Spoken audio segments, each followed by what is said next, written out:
किसी भी status date पे, like after 1 month, 2 month, let's say 3 weeks, depending on the size of project, हम अपनी पीरियोडिक परफॉर्मेंस को एक दफा देखते हैं। और उस परफॉर्मेंस का जो एवेलुएशन होता है, that is generally done by comparing our current performance with what was there in the plan.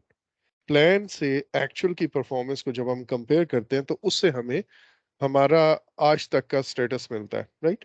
अच्छा, इन ये जो की केपीआईज थे या जो मैट्रिसेस थी जो हमें आज तक की पास्ट परफॉर्मेंस को रिफ्लेक्ट करते हैं, उनको हम लैगिंग इंडिकेटर्स कहते हैं।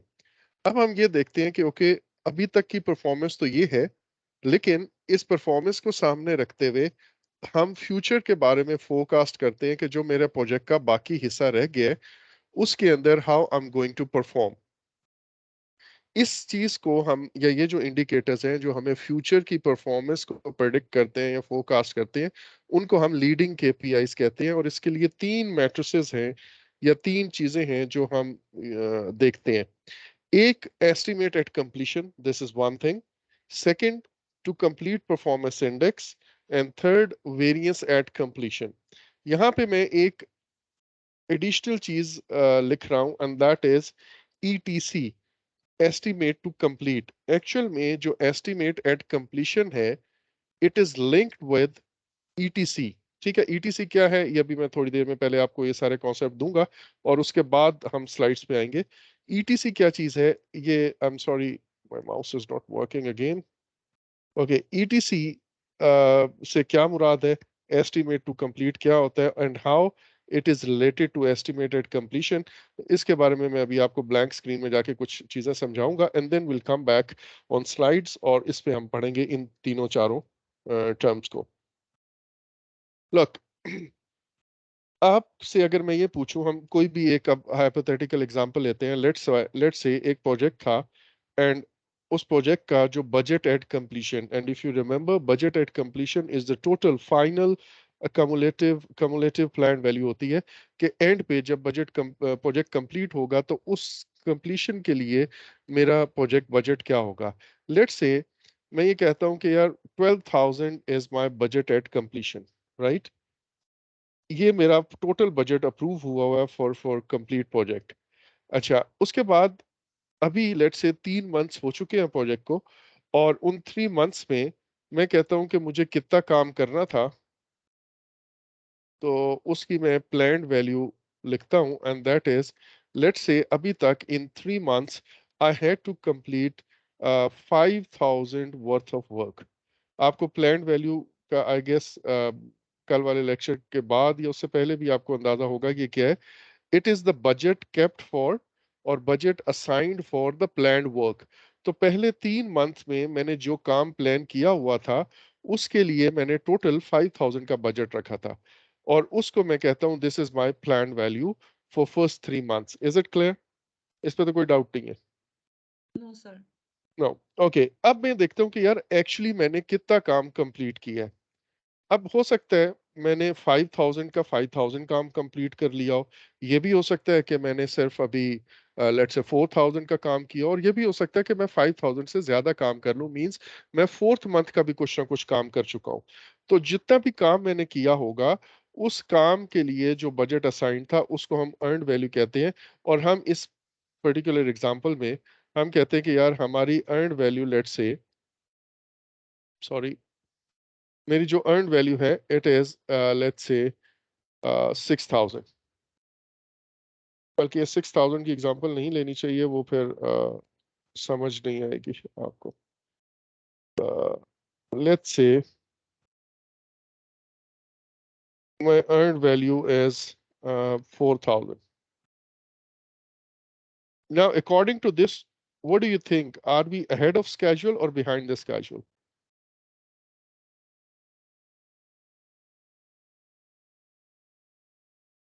behind the schedule. Behind the schedule, sir. Behind the schedule. In first 3 months we had planned कि हम 5,000 का काम करेंगे, but actually we have done 4,000 worth of work, या जो काम मैंने कंप्लीट किया वो 4,000 का है। इसका मतलब है अगर मैं इसी तरह स्केजुअल वेरिएंस निकालूं तो 4000 minus 5000 would give me minus 1000 and negative 1000 indicates that we are behind the schedule. अच्छा, अब मैं देखता हूँ कि यार ठीक है, चलें स्केजुअल में मैं पीछे हूँ, लेकिन जो जो काम मैंने किया है उसके लिए मैंने 4000 रखे थे। अब मैं देखता हूँ कि एक्चुअली मेरी पॉकेट में, मेरे अकाउंट्स में मेरी इनवॉइसेस क्या शो कर रही हैं, और उससे मैं कहता हूँ कि लेट्स से मेरी एक्चुअल कॉस्ट जो है it has come to be 7000। जो काम मेरे बजट के मुताबिक, मेरे एस्टिमेट के मुताबिक, या जो फंड्स मुझे अप्रूव हुए हैं उसके मुताबिक 4000 में हो जाना चाहिए था, उस पे मैंने 7000 लगा छोड़े हैं। तो आपके ख्याल में ये मैं ओवर बजट जा रहा हूँ, अंडर बजट जा रहा हूँ? So behind the schedule, over the budget. Over budget, very right, हमने 3000 एक्स्ट्रा लगा दिया। ये तो अभी तक की मेरी परफॉर्मेंस है जो हमने पीछे पड़ी थी लास्ट लेक्चर में, बाय लुकिंग बैकवर्ड्स कि अभी तक मैंने क्या कुछ खोया, क्या पाया। नाउ बेस्ड ऑन दिस मुझे फ्यूचर का फोरकास्ट करना है। अब फ्यूचर के फोरकास्टिंग से पहले मैं आपसे एक चीज पूछता हूँ कि यार आपको क्या लगता है कि मेरे पास बाकी काम कितना है अभी? अगर मैं आपसे ये पूछूं मेरा रिमेनिंग वर्क या वर्क रिमेनिंग वो कितना है, तो आपको कैसे कैलकुलेट करेंगे या कैसे अंदाजा होगा कि मेरा बाकी काम सर वर्क रिमेनिंग कितना है?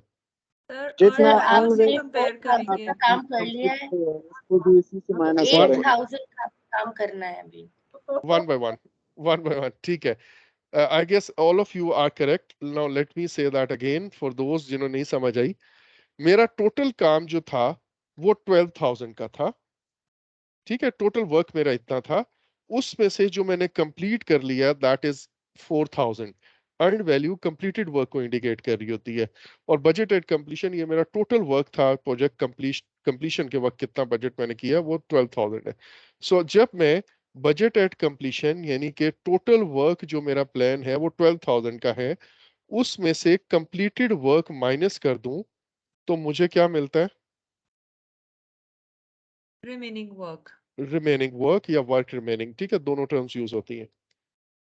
तो ये मेरा टोटल काम था, उसमें से इतना कर लिया तो ये मुझे बाकी पता चलेगा।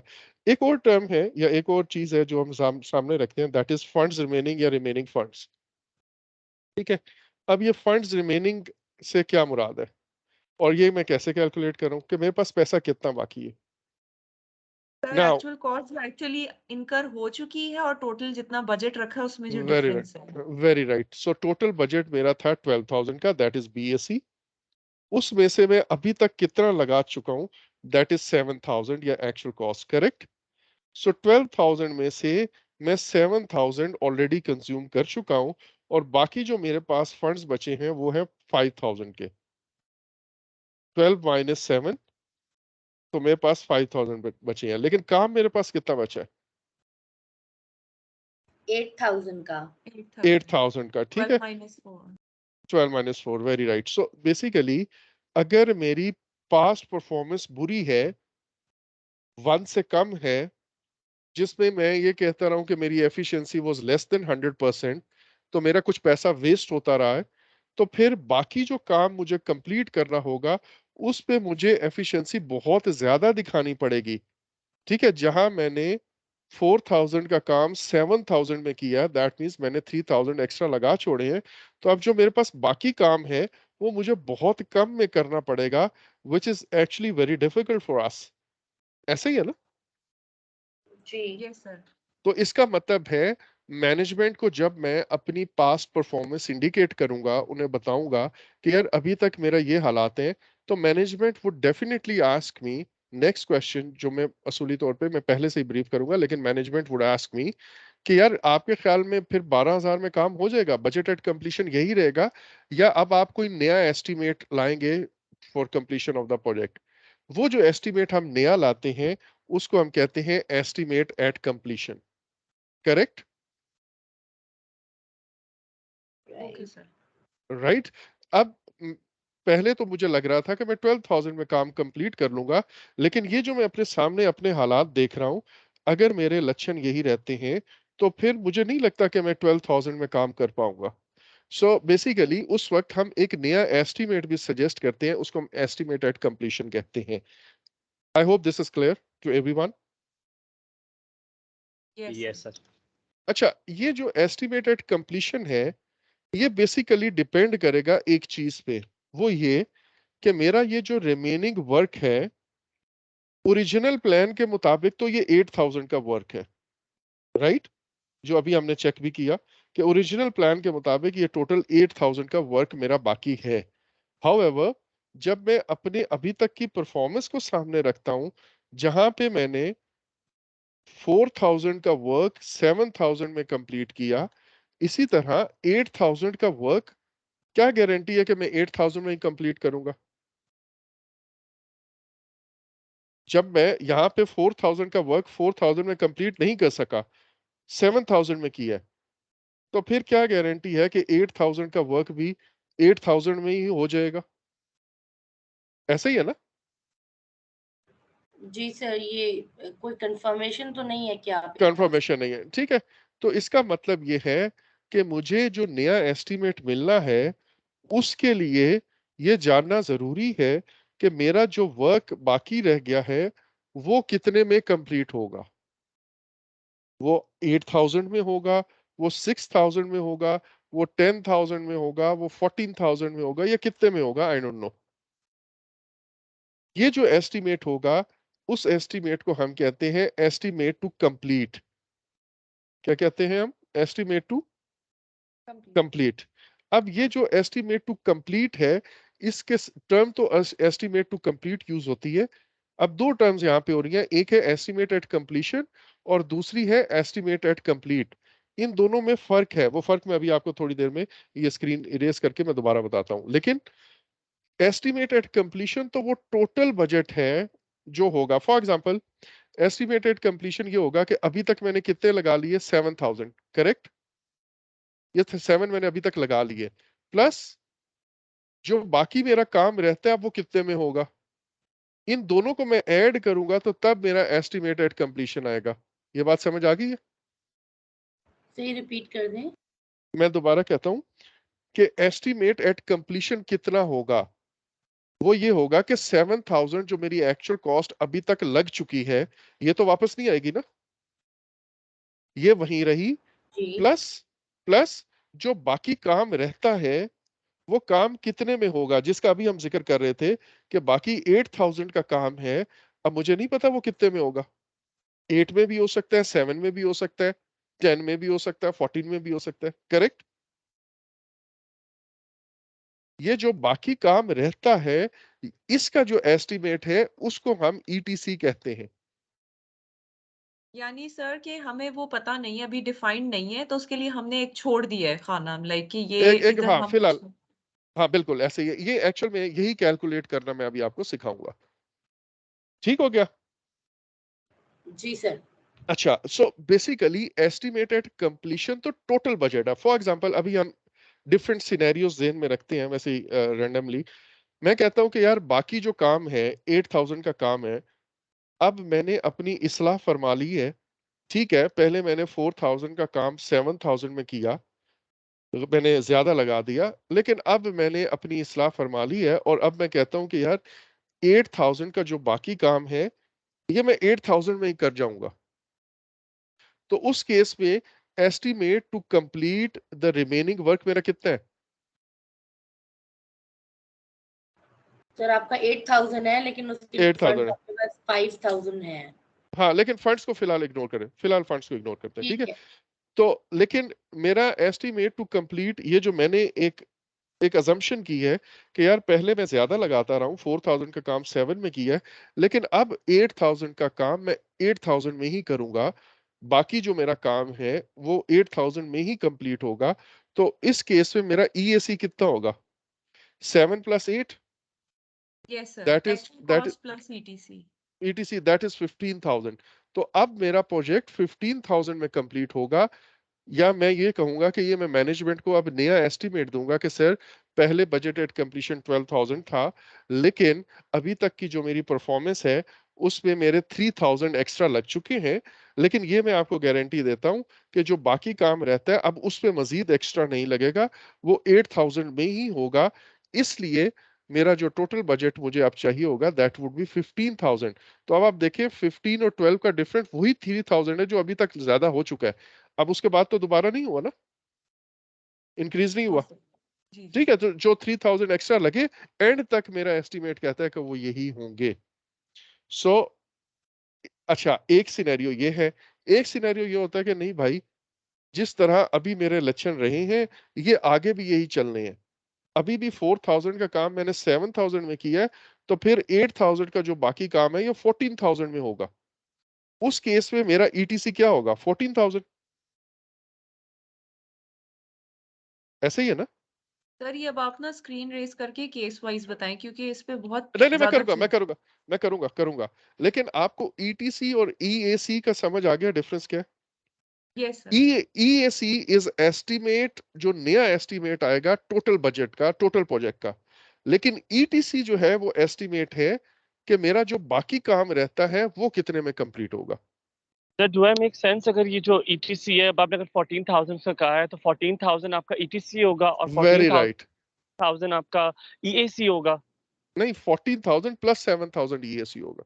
वही कह रहा हूँ, यही कह रहा हूँ। हाँ अच्छा, नहीं वो मिस हो गया था मेरा, ठीक है, ओके, मुझे आवाज नहीं आई। तो ये 14000 हो प्लस ये होगा, ठीक है। जो चल आपका तो जो टोटल होगा आखिर में वो EAC होगा और जो at that very point right, of पे होगा वो ETC होगा। एटीसी होगा। चलो जी, ठीक हो गया। सो इस डिस्कशन से हमने ये कंक्लूड किया कि यार मेरा जो एस्टिमेट एट कंप्लीशन है ये वो नया एस्टिमेट है बेसिकली, जो बीएसी की जगह अब मुझे लगता है कि होगा। ईएसी जो है एस्टिमेट एट कंप्लीशन, ये मैं कहता हूं कि ये पहले मेरा ख्याल था कि बजट एट कंप्लीशन में एक चीज होगी, लेकिन अब मैं मैनेजमेंट को नया एस्टिमेट देना चाह रहा हूं। और उसमें मैं ये कहता हूं कि सर अभी तक जो कॉस्ट लग गई that is actual cost, plus जो बाकी काम मेरा रहता है वो कितने में कंप्लीट होगा उसको हम कहते हैं एस्टिमेट टू कंप्लीट। और मैंने क्लास में कहा था कि एस्टिमेट टू कंप्लीट के लिए आप जहन में एक चीज और ऐड कर लें। वैसे तो ये टर्म एस्टिमेट टू कंप्लीट कहलाती है, but for your better understanding you can say it is estimate to complete the remaining work, कि जो बाकी काम अभी तक रहता है वो कितने में होगा, उसका एस्टिमेट, उसको हम ईटीसी कहते हैं। Is it clear? Yes sir. Okay. तो अब ये जो बाकी काम रहता है ये कितने में होगा, ये थोड़ा सा यू you नो ये सिचुएशन पे डिपेंड करेगा। अगर तो हालात ऐसे हैं, मैंने ये कहा कि यार अभी तक जो एक्स्ट्रा खर्चा कर लिया वो हो गया, अब दोबारा एक्स्ट्रा नहीं होगा, और बाकी जो काम है वो जितना प्लान है उसी के मुताबिक चलेगा, तो फिर एस्टिमेट टू कंप्लीट कुछ और होगा। लेकिन अगर मैं ये कहता हूँ कि जिस तरह अभी भी मैंने ज्यादा लगाया है तो आगे भी चल के मैं ज्यादा लगाऊंगा, तो उस केस में एस्टिमेट टू कंप्लीट कुछ और होगा। करेक्ट? Yes sir. अच्छा, तो इस केस में या इस चीज के लिए हम जनरली 4 सिनेरियोज जो हैं वो जहन में रखते हैं। पहला सिनेरियो ये है कि मैं अभी तक मैंने अपनी जो लाइफ गुजारी गुनाहों में अटी पटी वो ऐसे ही चलती, वो उसकी मैंने इस्लाह फरमा ली, मैंने तौबा कर ली। अब जो बाकी लाइफ है वो मैं सही तरह गुजारूंगा। इस चीज को हम कहते हैं कि मेरा जो ईटीसी या ईएसी एट बजटेड रेट कितना होगा। ईटीसी एट या ईएसी एट बजटेड रेट, इसका क्या मतलब है बजटेड रेट? ये टर्म्स मैं लिख नहीं सकता। बीएससी। अप्रूव्ड हुआ था। इसका मतलब ये है कि जैसे वो हमारी एग्जांपल थी, हमारी एग्जांपल क्या थी कि मेरा जो वर्क रिमेनिंग है वो कितना था? 8000 का था। Yes sir. जो बाकी काम पिछली स्लाइड पे मैंने कहा बाकी काम 8000 का रहता है, तो ये 8000 ही मेरा बजटेड रेट है। ठीक है, कि पहले आप देखें कि मैंने 4000 का काम जो था वो 7 में किया, ये बजट के मुताबिक मैं नहीं चला। लेकिन मैं ये कह रहा हूं कि अब जो बाकी काम रहता है वो बजटेड रेट पे ही होगा, मींस 8000 में ही होगा। इसको हम सर क्या वही कहते ना हैं जो द वन जी जी बोले सर। सर वही ना कि the one which was approved ना, जो अप्रूव बजट हुआ था उस काम एग्जैक्टली के लिए। जो उस काम के लिए जो बाकी काम रहता है उसके लिए, तो वो 8000 था तो 8000 ही होगा। तो जो डिफरेंस यहाँ पे आ गया सो आ गया, आइंदा नहीं आएगा। Right, is it clear? Yes sir. Okay, ऐसा कब होता है? ये वो सिनेरियो है जब हम अपनी कॉस्ट परफॉर्मेंस मेजर कर रहे होते हैं अभी तक की, उस परफॉर्मेंस के अंदर हम ये कहते हैं कि यार मैंने एक्चुअल में ये जो मैंने ओवरशूट किया यहाँ पे 3000 ज्यादा लगाए, उसकी जो रीजन थी ना वो मैंने रूट कॉज एनालिसिस किया और वो रीजन मैंने आइडेंटिफाई कर ली, और अब मैंने वो रीजन एड्रेस कर ली है, और अब आइंदा मेरे पास ये प्रॉब्लम नहीं आएगी। करेक्ट? ठीक है, मैंने शुरू में तो 3000 एक्स्ट्रा लगा दिया, लेकिन वो जिस वजह से भी एक्स्ट्रा लगा वो प्रॉब्लम मैंने एड्रेस कर दी है, इसलिए अब जो बाकी काम 8000 का है वो 8000 में ही हो जाएगा। Is it clear? ये वो वाला सिनेरियो है। अच्छा, दूसरा ऐसा भी हो सकता है कि मैं ये कहूं कि यार ये जो 3000 एक्स्ट्रा लगे हैं ना, ये बेसिकली वन टाइम एक एक्सपेंस ऐसा आ गया जो शायद मेरे प्लान में नहीं था पहले, या मैंने फोर्सी नहीं किया था। लेट्स से मैंने कोई चीज बाहर से इंपोर्ट करवाई, कोई इक्विपमेंट मशीनरी मटेरियल बाहर से मंगवाया, और उस पर कुछ एक्स्ट्रा कस्टम ड्यूटी लग गई, और उसकी वजह से 3000 एक्स्ट्रा मुझे ओवर स्पेंड करना पड़े। बट नाउ आई नो कि वो जो चीज मुझे मंगवानी थी वो मंगवा ली, बाकी प्रोजेक्ट में ऐसा कोई सीन नहीं है, इसलिए वो वन टाइम एक जंप आया था, और वो जो वन टाइम मैंने एक्स्ट्रा लगाया अब दोबारा ऐसा नहीं होगा, इसलिए भी मैं ये कह सकता हूं कि मेरा बाकी प्रोजेक्ट बजटेड रेट पे चलेगा। Is it clear to everyone?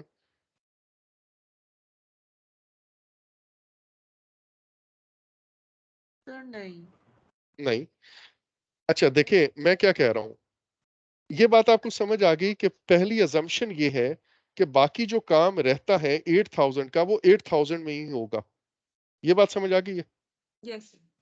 इससे पहले मेरी परफॉर्मेंस क्या चल रही थी? 4000 का काम मैंने कितने में किया? 7000 में। 7000 में। 7000 में। तो अब मैं 8000 का 8 में कैसे खत्म कर लूंगा? इसके पीछे कोई अजम्पशन होगी ना? जी सर, मैं हो सकता जी है जी। हमें कुछ ऐसा मटेरियल चाहिए हो जो एक साथ खरीदना हो, तब हमने उसको उस वक्त बजट कर दिया, और हम आगे फोर्सी कर रहे हैं कि हमें जो एक्चुअल कॉस्ट हमने रखी थी, प्लान्ड वैल्यू हमारी जो थी, हमें उससे ऊपर नहीं को कह अ, सकते हैं कि हम इतने में ही इसको कंप्लीट कर सकते हैं। नहीं, ये एक्चुअल में देखें वो एक अलग से थीम है, वो उसके लिए ना आपको थोड़ा सा अर्न वैल्यू का थीम समझना पड़ेगा। At this stage I don't want to confuse you on that. आप सिंपल ये देखें, दो दो ही सिनेरियो ऐसे हैं जिसमें मैं ये कह सकता हूं कि सर, जैसे आपने पहला क्विज दिया लेट्स से, और आप मेरे पास आए, आपने कहा कि sir I am really sorry, वो मेरे पास ना मेरे मार्क्स कम है इस दफा, लेकिन I have identified the problem. मैं एक्चुअल में इस तरह सोच रहा था या सोच रही थी, और मैंने इस तरह टेस्ट की तैयारी की, and I was not aware of the fact कि ये यूं होना है। अब आप आइंदा देखिएगा ये मसला नहीं होगा, मैं अब अपना काम करने का तरीका चेंज कर रही हूँ। करेक्ट? तो आपने असल में रूट कॉज एनालिसिस करके जिस वजह से ये 3000 एक्स्ट्रा लगे हैं वो रीजन आइडेंटिफाई कर ली और उसको एड्रेस भी कर लिया। Is it clear? ठीक है। Yes sir. एक ये सिनेरियो है कि वो प्रॉब्लम जो आ रही थी जिस वजह से ज्यादा खर्चा आ रहा है वो रीजन आपने एड्रेस कर ली है। दूसरा ये हो सकता है कि यार वो जो एक्स्ट्रा लगा है आपका फर्स्ट टाइम 3000, वो एक ऐसा वाकया कुछ हुआ, कुछ एक ऐसा वन टाइम इंसिडेंट हुआ जिसकी वजह से 3 एक्स्ट्रा लग गया। फॉर एग्जाम्पल, आपने बाहर से कुछ इंपोर्ट करवाना था और आपने सोचा था कि वो 4000 में हो जाएगा, लेकिन वो नहीं हुआ, उसमें कोई एक्स्ट्रा कस्टम ड्यूटी एक्स्ट्रा हुई और उसकी वजह से 7000 लग गया। लेकिन आपको पता है बाकी काम में ऐसा कोई इंपोर्ट नहीं करवाना आपने, सो वो एक दफा का वाकया है, एक दफा का इंसिडेंट है जिस वजह से 3000 एक्स्ट्रा लग गए, अब आइंदा नहीं लगेंगे। यही दो चीजें हो सकती है ना? Yes sir. ठीक है, एक ही हो सकता है कि सॉरी सर वो मैं एक्चुअल में आई मिस द क्लास, या मेरे कोई इवेंट आ गया था और मेरी कोई मीटिंग आ गई थी उस वजह से मैं क्लास ही नहीं अटेंड कर, I couldn't prepare for the quiz. ये वन टाइम इवेंट है, आगे मैं इधर ही इंशाल्लाह आप बाकी क्विज़ेस में मेरा मार्क्स देखिएगा। ये एक दफा जो हुआ उसको बस इग्नोर कर दें। और दूसरा ये हो सकता है कि आप क्लास में भी थे, आपने मेहनत भी की, सब कुछ किया, लेकिन कोई एक प्रॉब्लम था, कोई एक लूप होल था जो आपसे मिस हो गया। आप सही तरह से तैयारी कर ही नहीं पा रहे थे, सही डायरेक्शन में नहीं पढ़ रहे थे, जिस वजह से आपने कहा कि सर अब मैंने वो मसला आइडेंटिफाई कर लिया है, अब जो है ना आइंदा आप देखिएगा मैं पूरे नंबर लूंगा। करेक्ट? सो ये मेरे पास estimate to complete the budgeted at budgeted rate ये तब होता है जब मैं ये कहूं कि वो जो मसला था वो हल हो गया है, या पिछली दफा जो एक्स्ट्रा लगा वो बस एक खास वजह से लगा था, मुझे पता है, और अब ऐसी कोई रीजन आगे मुझे नजर नहीं आ रही।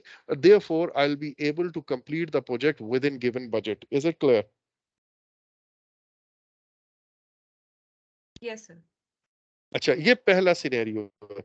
इस केस में अगर मैं आपसे पूछूं कि यार ईएसी का फॉर्मूला क्या होगा, तो क्या आप बता सकते हैं? Sir it remains the same. नहीं, देखिए क्या चीज सेम? जो ये EAC is equal to actual cost plus ETC। हाँ, लेकिन ईटीसी क्या होगा? असल तो मसला यही है ना, ईटीसी ही तो चेंज होगा। Estimate to complete the remaining work, बाकी EAC का। is हाँ, ETC EAC is equal to AC. देखें, एसी ये तो चेंज नहीं हो सकता, एक्चुअल कॉस्ट जो अभी तक लग गई वो तो लग गई। जी जी एक्चुअल करेक्ट कॉस्ट तो आएगी। जी है जी ना, लग गई। बिल्कुल ऐसा प्लस ही है। ई प्लस रिमेनिंग जो, अब रिमेनिंग जो काम रहता है 8000 का, वो कितने में होगा, ये मुझे गवर्न करना है, ये मुझे एक्चुअल में जज करना है, गेस करना है, कैलकुलेट करना है। सर देखिए, अगर BAC को EV से मतलब माइनस कर देंगे। Very right, very exactly right. मतलब कुछ अर्न वैल्यूज में से अलग करेंगे तो वो अलग सही। करेंगे, हाँ। मैं ये कहूंगा कि मेरा टोटल काम जो था वो बीएसी था, उसमें से मैंने अर्नड वैल्यू या इतना काम कंप्लीट कर लिया, राइट।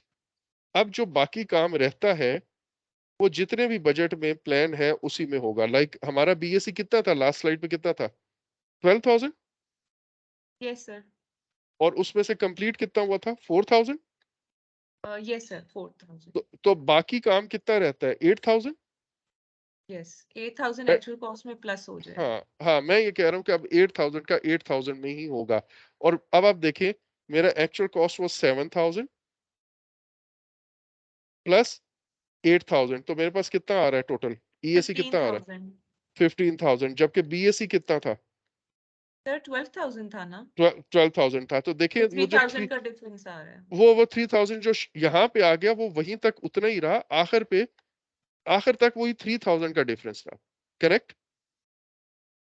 Yes sir. ओके। सो जब मैं ये कहता हूं कि ईटीसी और ईएसी एट बजटेड रेट है, उस वक्त ईएसी का फॉर्मूला क्या हो जाता है? उस वक्त ईएसी का फॉर्मूला होता है actual cost plus budget at completion minus earned value. Is it clear to everyone? Yes sir. Yes, sir. ठीक है सर, हम आयू यस सर। क्लियर है? पूछ ले, सोच ले। नहीं, मैं वीडियो देखूंगा। You got it, didn't you? Okay, luck.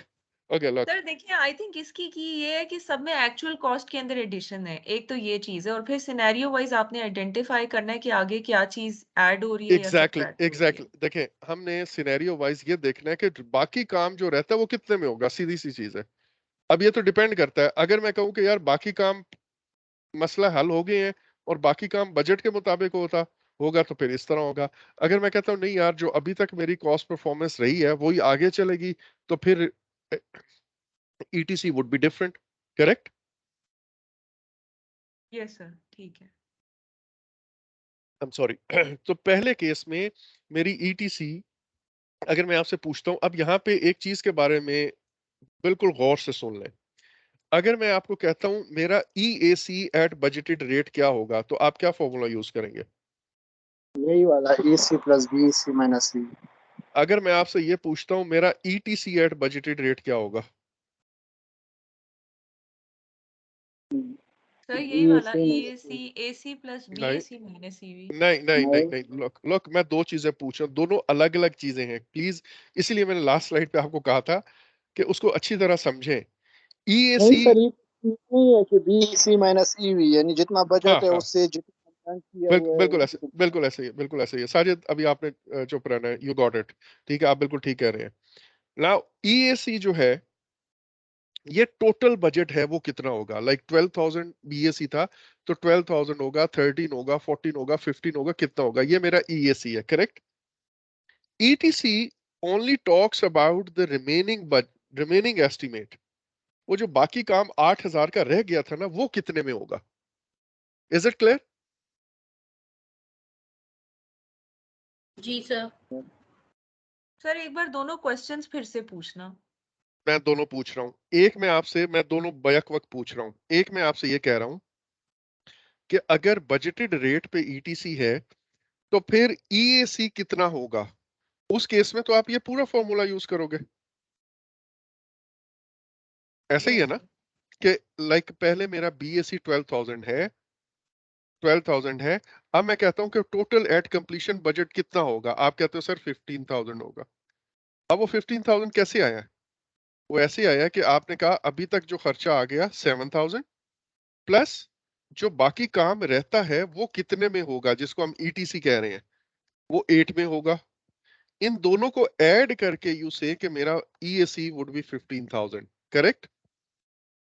Yes sir. लेकिन अगर मैं आपसे ये कहता हूं कि आपका बजटेड रेट पे ईटीसी कितना होगा,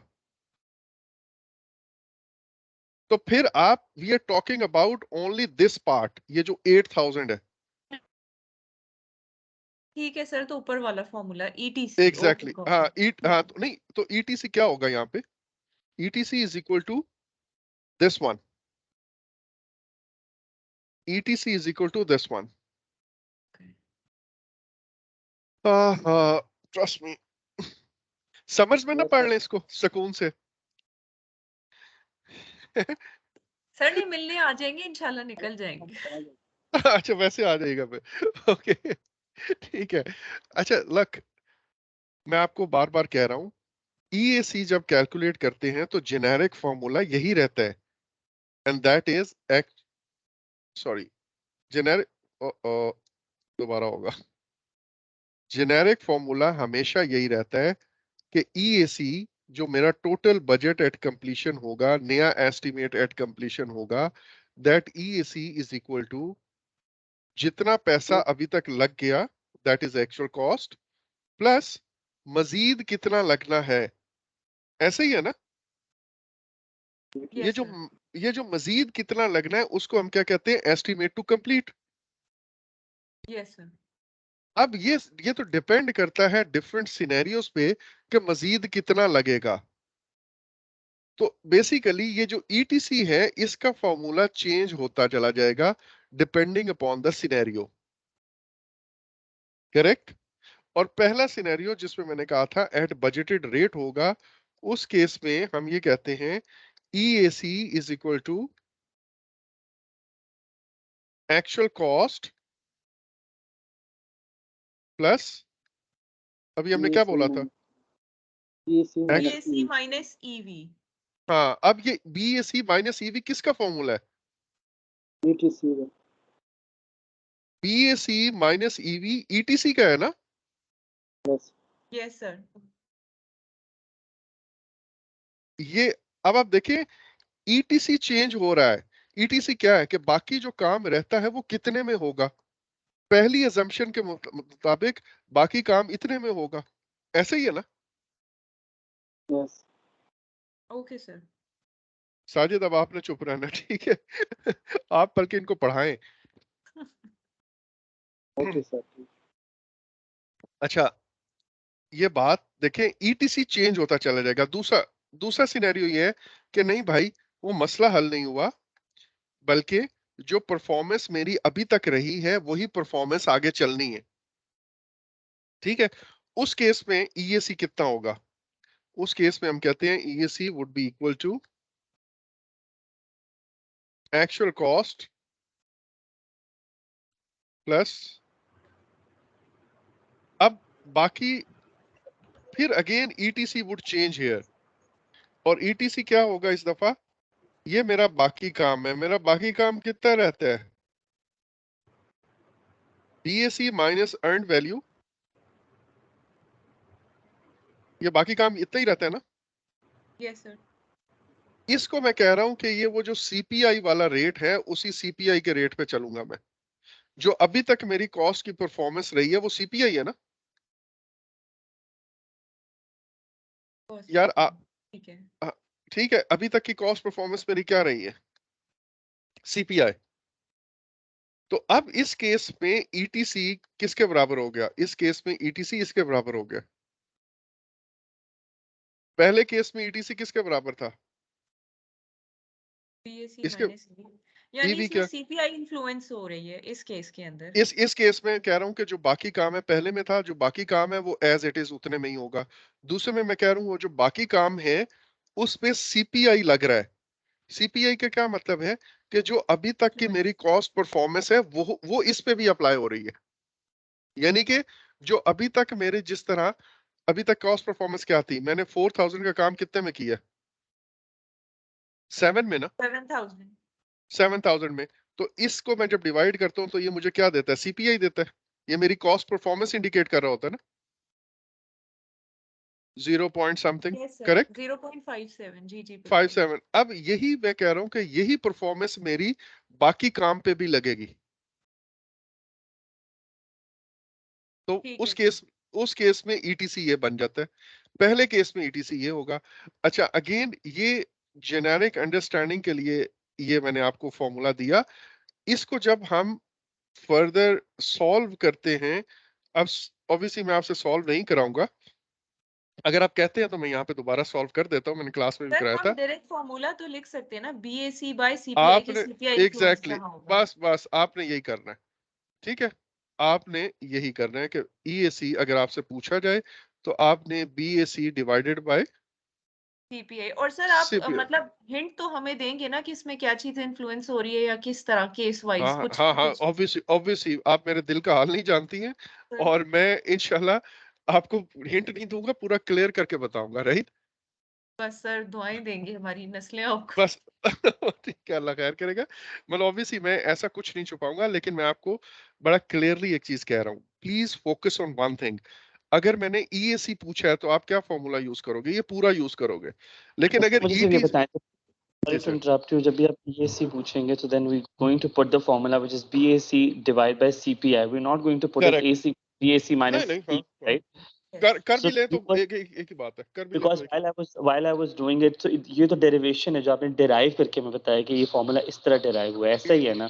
The formula which we're going to put it for EAC whenever it is asked, it is equal to BAC BAC. Divided, बिल्कुल Yeah, ऐसे ही है सर, बिल्कुल। perfect. और अगर आप दोनों, हमें बता देते तो रट्टा मार लेंगे। हाँ हाँ मार ले, बेशक मार ले।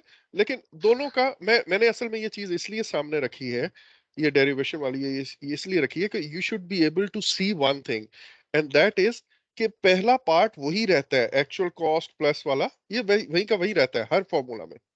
क्योंकि सर जो चीज एक्चुअल कॉस्ट के ही तो ऊपर हमने ETC चेक करना है, आगे एक्चुअल कॉस्ट तो आ ही आगे रही है तो वो वो तो। तो हो ही चुकी है, अब जो बाकी रह गया उसका सारी गेम है। और जो बाकी रह गया उसका एस्टिमेट को तो हम ETC कहते हैं, है ना। Yes sir. अच्छा, अब मैं अगर आपको ये कहूं कि बजटेड रेट पे, अब मैं आपसे सबसे पूछ रहा हूं, तो काइंडली थोड़ा सा मुझे एक एक वर्ड आंसर दे दीजिएगा, ठीक है। अब मैं आपसे ये पूछ रहा हूँ कि बजटेड रेट पे EAC किसके इक्वल है? सर बजटेड पे actual cost plus BAC minus EV very at right, budgeted. Very right, हाँ ठीक हो गया। अच्छा सर हुमायूं, आप ये बताएं बजटेड रेट पे ETC किसके इक्वल है?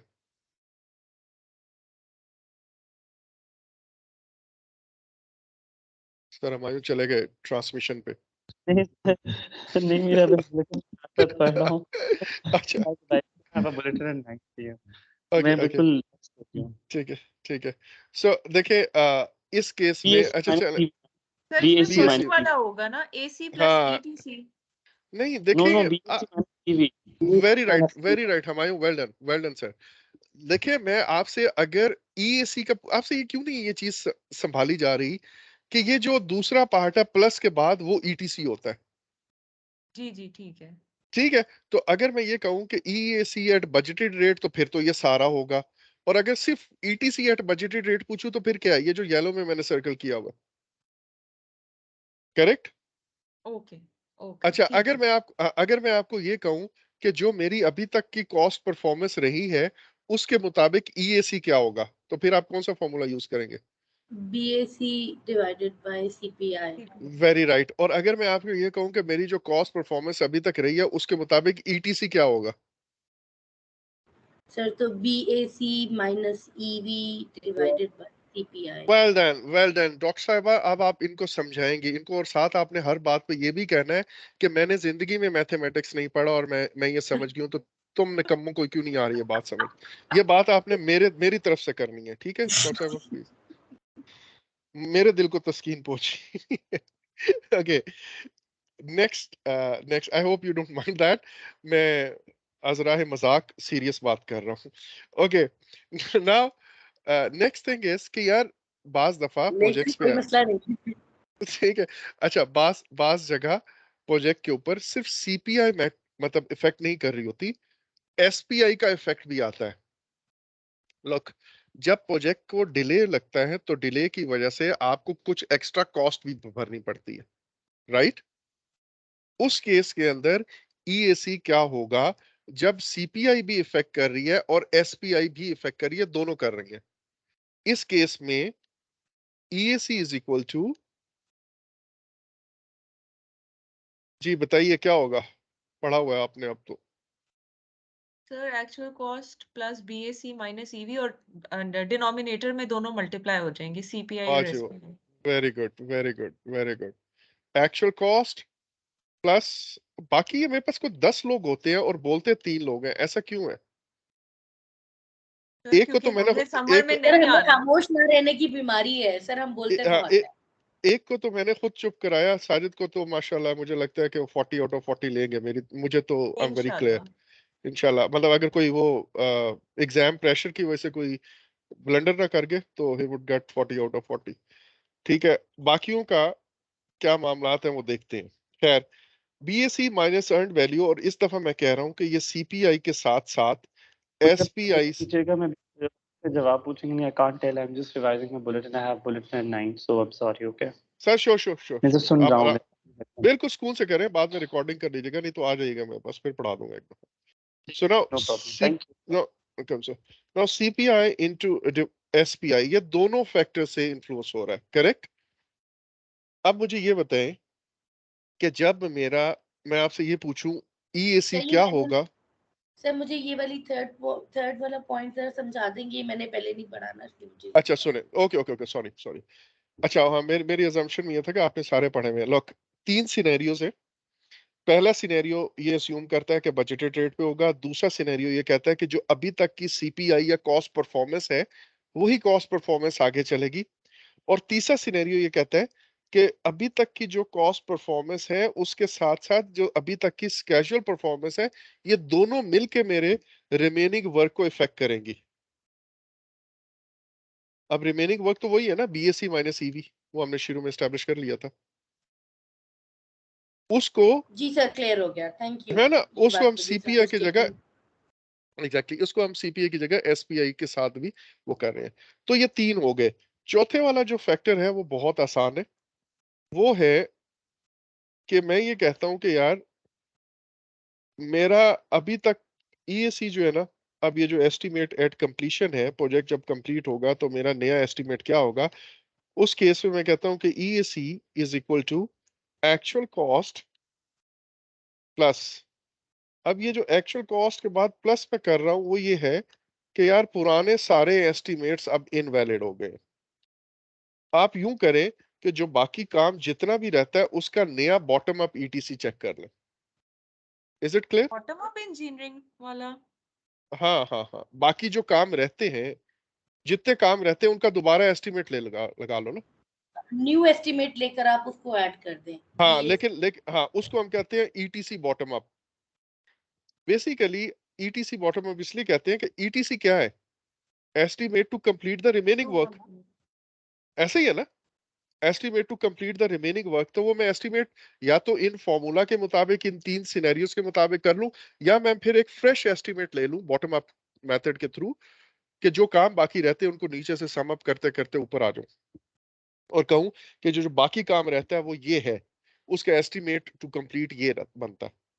इज इट यानी क्लियर? सर ये ओरिजिनल वाला ही फॉर्मूला हो जाता है, मतलब समवॉट अगर बॉटम अप ना लिखें तो इट्स हाँ हाँ, ओरिजिनल वाला ही है, लेकिन असल में ईटीसी चेंज हो रहा है। लोग इस बात को अच्छी तरह समझे कि अभी तक जो खर्चा हुआ वो हो गया, बाकी जो काम रहता है उसका एस्टिमेट क्या है। उस केस में सब में आप देखिए सिर्फ ईटीसी ही चेंज हो रहा है।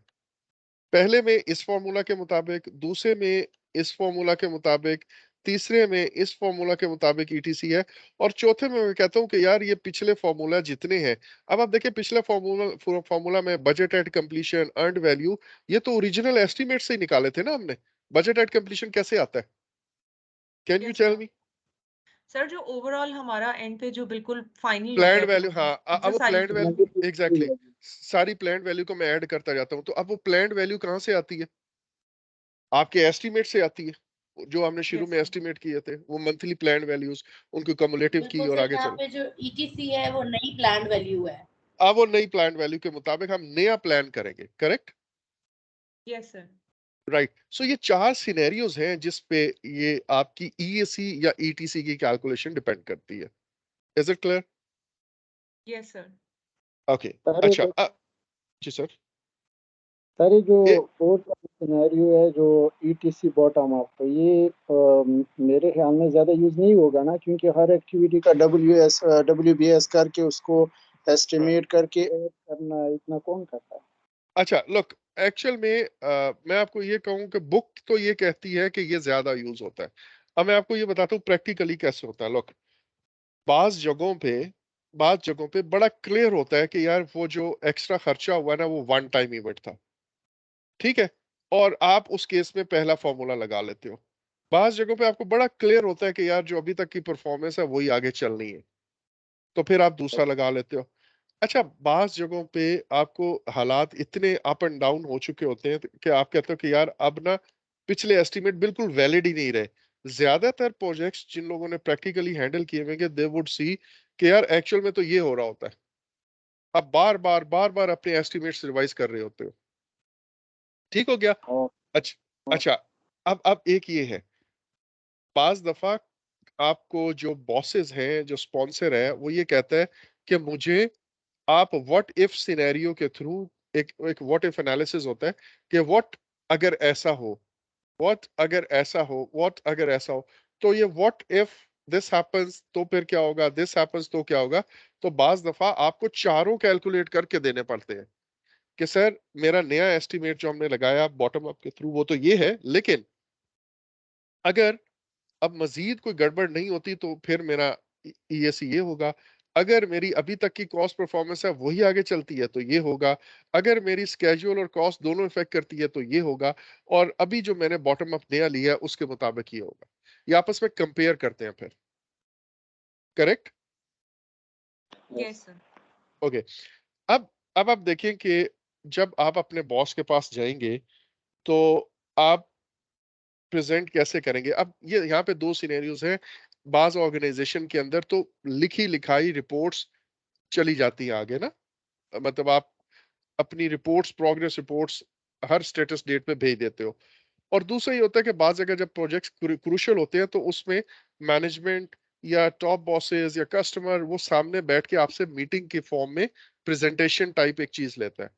आइदर आप उसको लिखी लिखाई रिपोर्ट भेजें या आप उसको प्रेजेंट कर रहे हो अपनी परफॉर्मेंस, तो आप कुछ ऐसा बताएंगे कि सर और मैम अभी तक मेरी स्केजुअल वेरिएंस ये रही, मेरी अभी तक की कॉस्ट वेरिएंस ये रही, मेरी अभी तक की जो कॉस्ट परफॉर्मेंस या एफिशिएंसी है वो मेरे पास ये है, सीपीआई मेरा इंडिकेट कर रही है। और इसी तरह, ये आई एम सॉरी ये माउस में काम नहीं कर रहा, और इसी तरह जो मेरी स्केजुअल की परफॉर्मेंस है एसपीआई। वो एसबीआई के थ्रू में है। और ये तो अभी तक की परफॉर्मेंस है।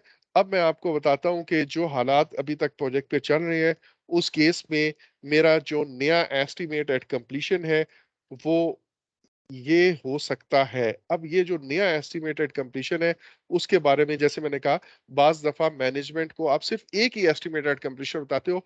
आप उन्हें बताते हो कि सर ये जो वेरिएंस थी या मैम ये जो वेरिएंस थी ये इस वजह से है, और वो मसला हल हो गया, इसलिए अब मेरा नया एस्टिमेट ये होगा। और बाज दफा आप ये कहते हो कि अगर हमारा मजीद अब ओवरशूट हमने ना किया तो फिर एस्टिमेट ये होगा। अगर अभी तक की कॉस्ट परफॉर्मेंस चलती रही तो ईएसी ये होगा, अगर स्केजुअल का भी साथ इफेक्ट आया तो फिर ईएसी ये होगा, और जो हमने बॉटम अप किया फिर ईएसी ये है। तो आप चारों भी बता सकते हो, राइट? कुछ ऐसा होगा। Is it clear? Yes sir. अच्छा, अब एक और चीज इसी से रिलेटेड है, मैं यहीं पे वो बता देता हूँ। वो ये कि अच्छा, फिर आपको साथ ये भी रिपोर्ट करना चाहिए कि मेरी वेरिएंस एट कंप्लीशन क्या होगी। ये तो अभी तक की वेरिएंस है ना, कॉस्ट वेरिएंस, लेकिन कंप्लीशन पे वेरिएंस कितनी होगी। तो उस केस में मैं ये कहता हूं कि मेरे पास जो बीएसी है, budget at completion minus EAC, मेरा नया एस्टिमेट कितना होगा? करेक्ट? यस सर, जो डिफरेंस होगा वो जो वेरिएंस डिफरेंस होगी होगा वो बेसिकली। वेरिएंस होगी एट कंप्लीशन वाली। फॉर एग्जांपल हमने, हमारी जो एग्जांपल थी उसमें हमने कहा मेरा 12,000 बीएसी है और 15,000 पहले सिनेरियो के मुताबिक 15,000 आई थी।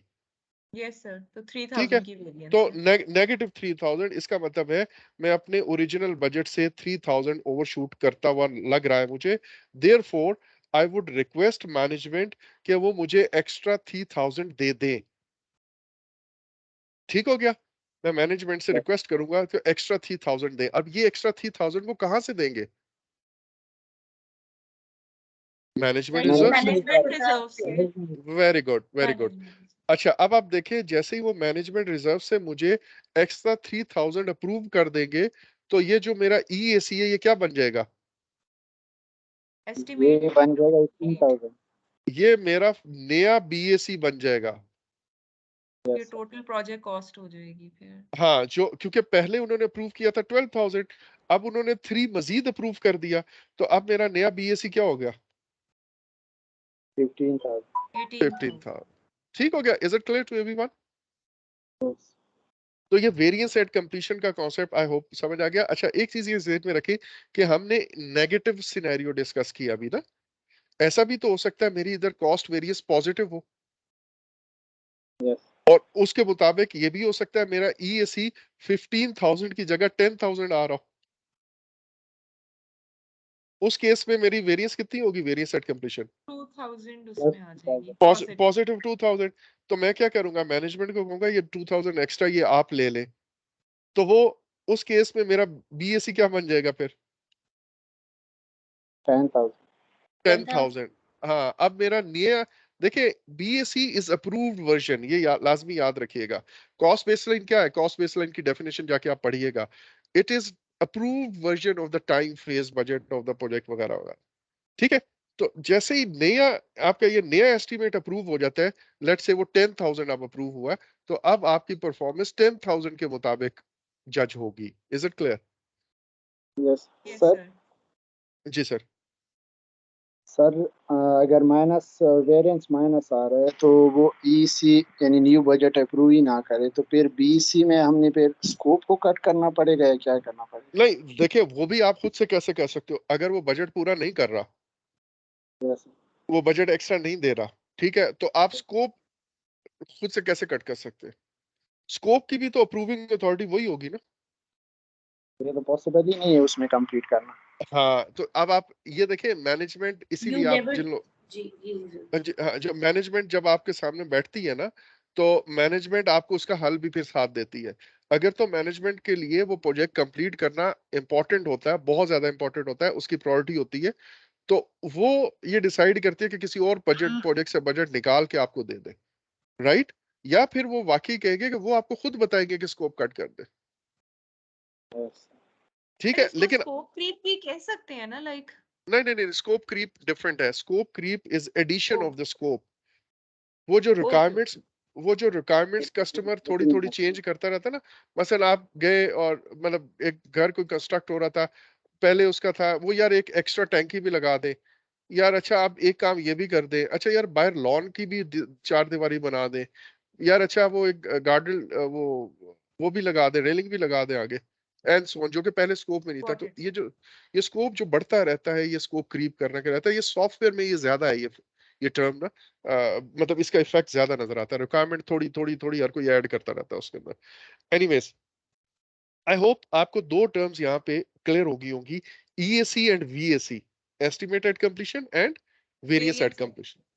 Yes sir. अच्छा, अब एक चीज और रह गई और वो है TCPI, to complete performance index. ये क्या बुला है? To complete performance index, TCPI। मुझे ये बताएं, आपकी अभी तक की परफॉर्मेंस कितनी है?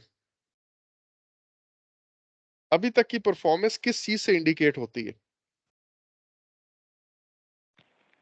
CPI, CPI से। SPI।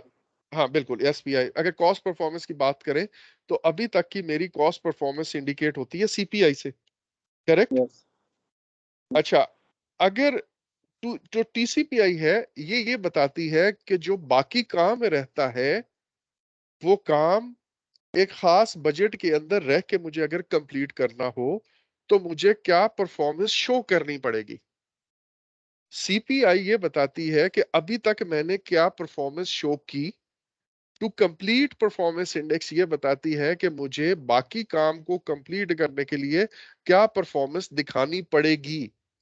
Is it clear? Yes sir. Yes. अच्छा, इसके लिए भी जैसे मैंने कहा था, ETC के अंदर आप दिल में एक चीज ऐड कर ले कि ETC estimate to complete the remaining work है। बिल्कुल उसी तरह इट इज, जो TCPI है, it is the required performance to complete the remaining work. Is it clear? Okay sir. अच्छा, अब यस। इसका इसका बड़ा सीधा सा फॉर्मूला है और वो फॉर्मूला मैं यहाँ पे लिखता हूँ, फिर उस सीधे को उल्टा करेंगे सर और CPI वाला ही है, उसमें बस पीछे BAC ऐड होगा। हाँ, अच्छा ठीक है, या यू राइट, यू राइट, ठीक है। अच्छा, इसका ये अच्छी आपने जुगाड़ निकाली है, गुड। लेकिन ठीक है, logically TCPI to complete the performance index ये कहता है कि यार मेरा जो वर्क रिमेनिंग है, बाकी काम कितना रहता है, डिवाइडेड बाय जो बाकी फंड्स हैं वो कितने हैं। ठीक है, फंड्स रिमेनिंग, ये work remaining divided by funds remaining. Is it clear? Yes sir. अच्छा, अब मुझे ये बताएं, लेट से मैं आपके सामने एक एग्जांपल, वही जो हम करते चले आ रहे हैं अभी तक पिछले उसमें, मैं ये कहता हूं कि मेरा बजट एट कंप्लीशन था, सॉरी, बजट एट कंप्लीशन कितना था उसमें? 12,000 था। 12 हाँ बिल्कुल ठीक है, ये मेरे पास 12,000 आ गया। और एस्टिमेटेड कंप्लीशन पहले सिनेरियो में कितना आया? 15 था। 15,000, ठीक है, गुड। अच्छा जी, सो EAC इज 15,000, राइट? अब मुझे ये बताएं कि मेरे पास फंड्स कितने हैं। BAC के अंदर अगर काम करना है तो फंड्स कितने बाकी हैं, और EAC में काम करना है तो फंड्स कितने बाकी हैं। ये दो अलग अलग सिनेरियोज होंगे ना, यस सर। है ना? अभी तक मैं 7,000 लगा के बैठा हुआ हूं, मेरी एक्चुअल कॉस्ट जो है वो 7,000 है। एक्चुअल कॉस्ट ये है 7,000।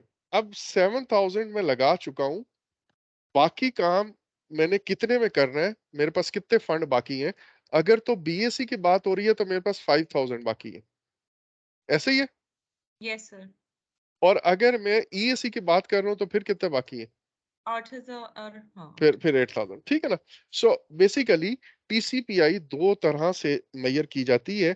एक को हम कहते हैं TCPI while remaining within original budget, और दूसरी है, यानी कि ओरिजिनल बजट कौन सा है? 12,000। 12,000, यानी कि BAC, राइट? सो एक ये है कि TCPI BAC के अंदर रह के कितनी होगी, और दूसरा है TCPI EAC के अंदर रह के कितनी होगी। आई एम सॉरी, ये वर्क ही नहीं कर रहा। ओके, मुझे स्क्रीन दोबारा ब्लैंक करनी पड़ेगी। हाँ, ओके, अब मैं दोबारा लिख देता हूँ इधर, TCPI इज इक्वल टू, मेरा माउस ऑफिस में ही होता है और यहाँ पे ना इस पैड के साथ तो बहुत ही ज्यादा आता सर है। You should TC, use a pen. या you are right, you are right. Eid की छुट्टियां चल रही है मेरी, वैसे बता रहा हूँ मैं। सर अच्छा, वैसे एक बात के लिए बहुत थैंकफुल हूँ, क्योंकि ये जो जिस तरह आप ये लिख रहे हैं ना, ये मैं लिखने की कोशिश भी करूँ ना, मुझसे नहीं लिखा जाए। थैंक यू वेरी मच, आप इतनी मेहनत से लिख भी देते हैं। ये माउस से बहुत मुश्किल है, आई अंडरस्टैंड। मुश्किल, हाँ ठीक है। मेरे पास अच्छा खैर बहरहाल आपके अल्लाह करे आपको एचपी से वास्ता ना पड़े। एचपी के लैपटॉप का जो पैड है ना, माउस पैड, वो बहुत खराब है। ओके, टीसीपीआई दो तरह से हम लिखते हैं। एक को हम कहते हैं टीसीपीआई बीएसी, राइट, कि मैं अगर बजट एट कंप्लीशन के अंदर रह के काम करूं, सॉरी ये टीसीपीआई है या टीआरआई नहीं है, सॉरी, टीसीपीआई बीएसी कितना है। और दूसरे को हम कहते हैं टीसीपीआई ईएसी ईएसी के, ठीक है, या यू राइट, ईएसी बिल्कुल ठीक है। टीसीपीआई ईएसी, जर्नल फॉर्मूला वही रहता है, ये जो मैंने ऊपर लिखा हुआ है। सर आप कोई लाइन ऐसी ऐड करेंगे क्वेश्चन में जिससे हम कंफ्यूज होंगे? नहीं, मैं ऐसा क्यों करूं? नहीं, ऐसा क्यों आपको लगता है? आप मेरे बारे में इतना बुरा क्यों सोचते हैं?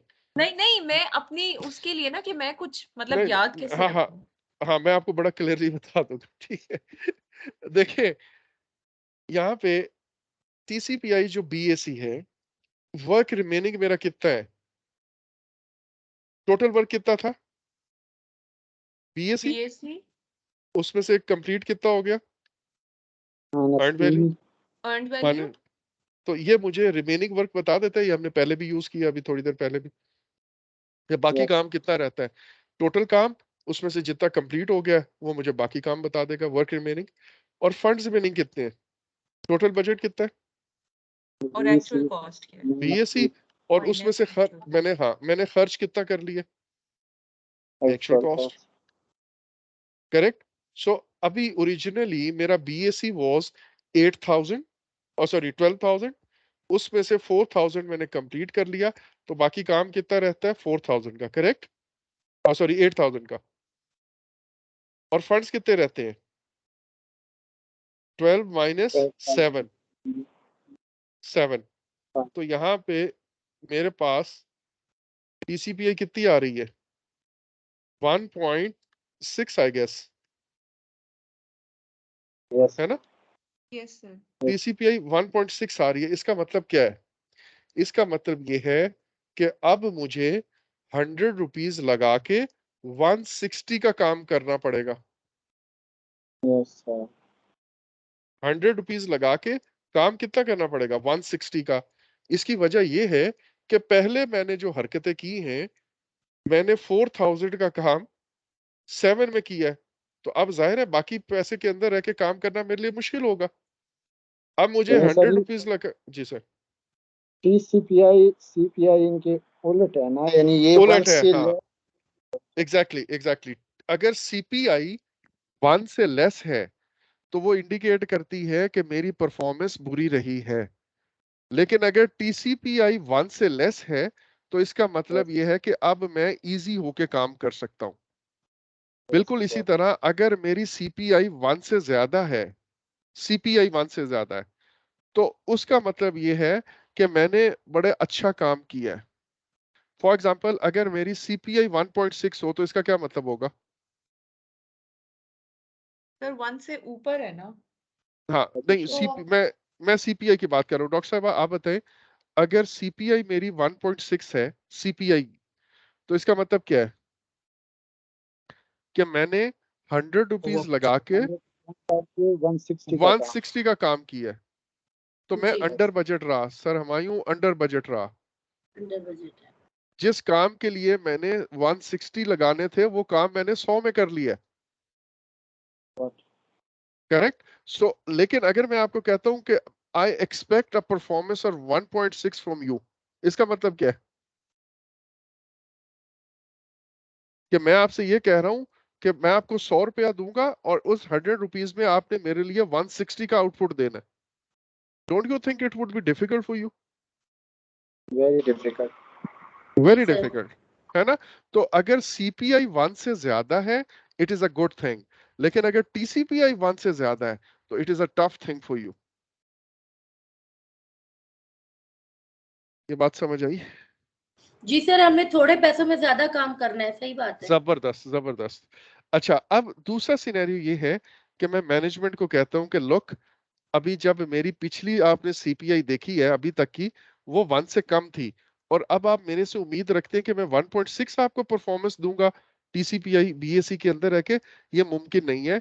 तो काइंडली आप ईएसी जो है ना वो अप्रूव कर दें, और अगर आप ईएसी अप्रूव कर देते हैं तो मेरी रिक्वायर्ड परफॉर्मेंस कितनी होगी?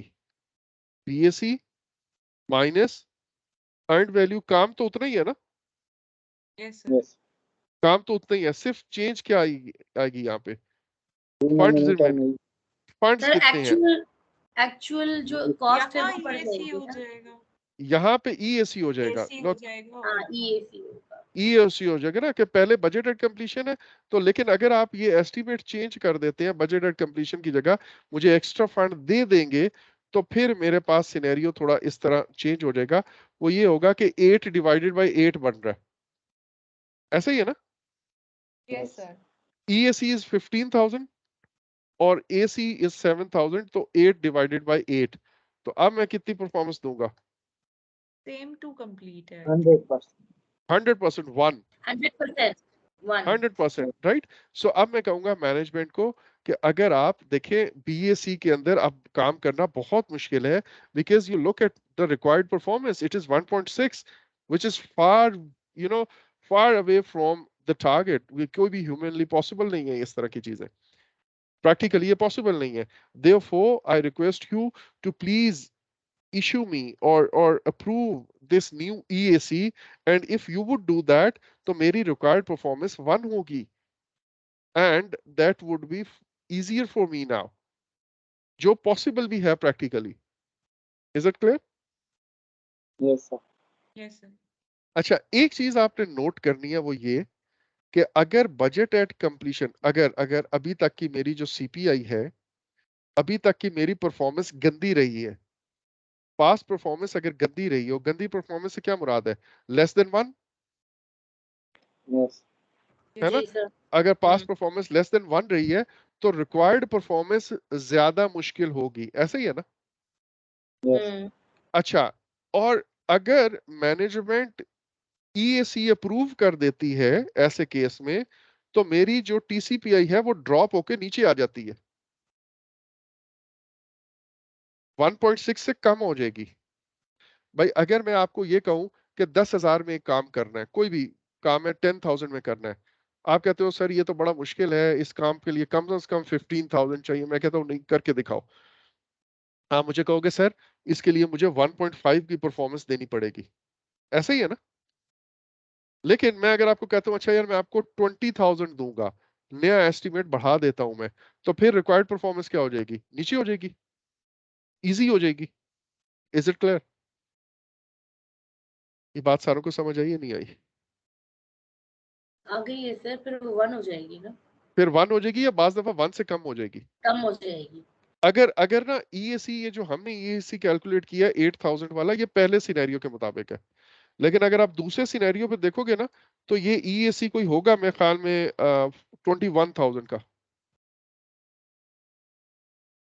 21,000 का ईएसी होगा वो, अगर आप दूसरे सिनेरियो पे कैलकुलेट करोगे। ठीक है, और उस केस में ये 1 से भी नीचे हो जाएगी। दैट मींस मैं मैनेजमेंट को जब ये बताता हूं कि अगर आपने ईएसी अप्रूव कर दिया तो मेरी रिक्वायर्ड परफॉर्मेंस नीचे आ जाएगी। ये बात समझ आ गई है? रिक्वायर्ड एफर्ट्स नीचे आ जाएंगे या रिक्वायर्ड हाँ, परफॉर्मेंस? एक ही बात है ना, एक ही बात है ना, रिक्वायर्ड परफॉर्मेंस और एफर्ट एक ही बात है ना। जी। ठीक है, सो बेसिकली अब मैं क्या करता हूं, अब मैं आपको दोबारा उस सिनेरियो में लेके जाता हूं। मैं ये कहता हूं कि मैं मैनेजमेंट को जब अपना स्टेटस बताता हूं तो अपनी पास्ट परफॉर्मेंस भी बताता हूं कि अभी तक मेरी cost variance and schedule variance ये रही, और अभी तक की मेरी सीपीआई और एसपीआई जो है वो ये रही। ठीक हो गया? और यस। अब इस बेस पे मैं फ्यूचर परफॉर्मेंस भी बताता हूं कि अभी तक जो हालात हैं उन हालात को सामने रखते हुए कोई भी एक कंडीशन या मल्टीपल कंडीशन कि अगर ऐसा हो कि यही ट्रेंड चलता रहे, या ऐसा हो कि मेरी कॉस्ट के साथ साथ स्केड्यूल परफॉर्मेंस भी इफेक्ट कर रही है, या ऐसा हो कि वो जो वन टाइम इशू था वो मैंने रिजॉल्व कर लिया, किसी भी तरीके से, मैं कहता हूं कि अब मेरा ईएसी जो है, नया बजट एट कंप्लीशन, सॉरी मेरा नया एस्टिमेटेड कंप्लीशन वो ये होगा, या ये मेरे ख्याल में प्रोजेक्ट इतने में कंप्लीट होगा। एंड और अगर ये होता है तो फिर मेरी वेरिएंस एट कंप्लीशन इतनी होगी। ठीक है? And if you do not approve my EAC, तो मेरा टीसीपीआई ये होगा, मेरी रिक्वायर्ड परफॉर्मेंस ये होगी। ये रिक्वायर्ड परफॉर्मेंस कौन सी है? बीएससी वाली। और अगर आप मेरा ईएसी अप्रूव कर देते हैं तो फिर मेरी रिक्वायर्ड परफॉर्मेंस ये होगी। ये दो टीसीपीआई है ना, ईएसी के साथ आप देते हो। और फिर अगर मैनेजमेंट अप्रूव कर देती है तो ऑब्वियसली फिर आपका नया ईएसी बीएससी बन जाता है। Is it clear? Yes sir. अच्छा, now we are done with this. मैं जरा क्विकली स्लाइड पे एक दो चीजें हैं, ग्राफिकल कुछ व्यूज हैं, वो मैं आपको जरूर दिखाना चाहूंगा, उससे कुछ बातें और समझ आएंगी आपको। अच्छा, mainly we are done with everything now. Now estimated एक और छोटी सी रिक्वेस्ट है, if you have any more questions, क्योंकि लेक्चर 15 में सिर्फ 2 या 3 इससे रेलेवेंट लाइक हैं। अगर कुछ प्रैक्टिस क्वेश्चंस मिल जाए नहीं, देखिए सिनेरियो मैम, बेस्ड। मैं आपको बताता हूँ, आपके पास इंटरनेट है www.google.com, ठीक है? Yes MS level ma'am please. ठीक है, सर, देख हमें लेना। कैसे पता चलेगा कि हमारे काम क्या है? इस तरह तो फिर बहुत सारे हैं, वो तो बस बहुत सारी करते बुक्स भी रहे, हैं। देखें, हाँ ना, बुक्स करें ना। MS लेवल पे तो ऐसे कुछ नहीं होता, हम तो आपको स्लाइड्स के अंदर से सब कुछ बता देते हैं, राइट? ऐसा नहीं होता। Trust me, yes MS level पे it's you who has to do the research. मैं आपको बुक्स उठा के नहीं देता, राइट? ये तो हम बड़ा गलत काम करते हैं, ये जो स्पून फीडिंग वाला काम है कि आपको स्लाइड पे क्वेश्चन बेस दे दिए प्रैक्टिस के। जाएं, किताबें पढ़ें, रेफरेंस बुक्स हैं, पढ़ें, इंटरनेट पे रिसर्च करें। स्कॉलर्स हैं ना, स्टूडेंट थोड़ी हैं। सर डन पीएचडी के लिए कुछ छोड़ दे प्लीज सर, पीएचडी भी करनी तो है। आपने पीएचडी में भी यही काम करने हैं क्या? उसमें तो थीसिस आप नई चीजें बनाएंगे इंशाल्लाह। ठीक है। अच्छा, नाउ ये से देखे, मेरे पास ये, आई एम सॉरी मैम, आपने बुरा तो नहीं बनाया, मेरे पास नहीं ये नहीं बड़ा, सर, नहीं। ठीक है, मेरे पास ये बड़ा कंट्रोल आंसर होता है एक्चुअल में। As a matter of fact, हकीकत यही है कि रिसर्च MS लेवल पे इस तरह नहीं होता, बहुत कुछ पढ़ना पड़ता है हम लोग को। बस आप सब दैट्स ट्रू सर, नहीं प्रोफेशनल, नहीं ठीक है, आप अंडरस्टूड सब सर, नो प्रोफेशनल, इशू। इसलिए आपको ना वो इजी रखते हैं बस। अच्छा जी, एस्टिमेटेड कंप्लीशन का एक फॉर्मूला ये लिखा हुआ है नीचे, EAC is equal to AC plus bottom up PTC। दूसरा ये है कि आप बजटेड रेट पे बात करते हैं तो ये वाला फॉर्मूला है। उसके बाद अगर आप करंट CPI पे करते हैं तो ये फॉर्मूला है। SPI कर, CPI और SPI दोनों करते हैं तो ये फॉर्मूला है। उसके बाद टू कंप्लीट परफॉर्मेंस इंडेक्स का भी मैंने आपको बता दिया हुआ है। जो चीज मैं आपको इस ग्राफ पे बताना चाहूंगा वो सामने रखिएगा। वो ये है कि यहाँ पे ये ग्राफ क्या इंडिकेट कर रहा है, जरा देखें। ये जो 1 की परफॉर्मेंस है, ये मेरी कॉस्ट बेसलाइन वाली परफॉर्मेंस है ना। यस सर, कॉस्ट बेसलाइन है। लाइक जितना प्लान है उतने पे ही काम हो रहा हो, मींस 100% एफिशिएंट हो, ना इससे ज्यादा हो ना इससे कम हो। 1 की performance on schedule on budget indicate कर रही होती है, ऐसे ही है ना? Yes sir. अच्छा, तो ये एक CPI है 1 की लाइन को, ये शो कर रहा है ये बेसलाइन परफॉर्मेंस है। लेट्स से इससे नीचे 0.9, 0.8 और ये 0.7 है, ठीक है? और अभी ये मेरा स्टेटस डेट है प्रोजेक्ट। आज इधर इधर मंथ्स हैं, फर्स्ट मंथ गुजरा, सेकंड गुजरा, थर्ड मंथ गुजरा, फोर्थ गुजरा, और फिफ्थ मंथ के एंड पे मैं अपनी परफॉर्मेंस देख रहा हूँ। तो मैं कहता हूँ अभी तक की मेरी CPI 0.7 है, करेक्ट? इसको जरा अच्छे से समझिएगा, मेरी अभी तक की CPI कितनी है? 0.7। 0.7। अच्छा, अब फ्यूचर के बारे में, इससे आगे, ये तो आज की डेट है ना, स्टेटस डेट है, ये आज की डेट है। इससे आगे मैं कहता हूं मेरी रिक्वायर्ड परफॉर्मेंस क्या होगी अगर मैंने BAC के अंदर रह के काम करना है। What do you think? Sir मेरे पास बजट कम है और मुझे ऐसे ही है, मुझे करना अगर है, मुझे एफर्ट ज्यादा। ज्यादा करनी है, मींस 1 से ज्यादा परफॉर्मेंस देनी पड़ेगी। जैसे हमारे एग्जांपल में 1.6 देनी पड़ रही थी, ठीक है? लेकिन बिल्कुल अगर अगर मेरा EAC अप्रूव हो जाता है तो फिर ये ड्रॉप हो जाएगी, फिर 1 से कम होगी। मतलब इट कुड बी 1 और लेस देन 1, लेकिन BAC से कम ही होगी। ये जो TCPI BAC है, इससे रिड्यूस होके नीचे आ गई, करेक्ट?